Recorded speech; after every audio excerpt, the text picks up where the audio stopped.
മനസ്സിലെ അറിവില്ലായ്മ അതല്ലെങ്കിൽ സത്യത്തെ തിരിച്ചറിയാനുള്ള കഴിവില്ലായ്മയാണ് നാം തെറ്റുകളിലേക്ക് വലിച്ചിഴക്കപ്പെടുന്നത്. ഞാൻ ചെയ്യുന്നതാണ് ശരിയെന്നും എൻ്റെ ചിന്തകളിൽ ഒരു തെറ്റും ഇല്ലെന്നും ഇക്കൂട്ടർക്ക് തോന്നും.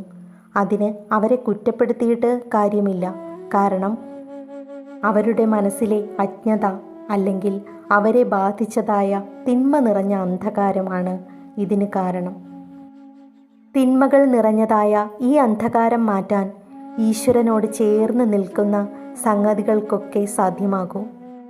ഏതൊരുവൻ്റെ മനസ്സിൽ ഈശ്വരജ്ഞാനത്തിൻ്റെ പ്രകാശം കടന്നെത്തുവോ അവനിൽ നിന്നും ദുഷ്ടശക്തികൾ ഒഴിഞ്ഞു പോവുകയും അവരുടെ മനസ്സിൽ സത്യപ്രകാശം ജ്വലിക്കുകയും ചെയ്യും.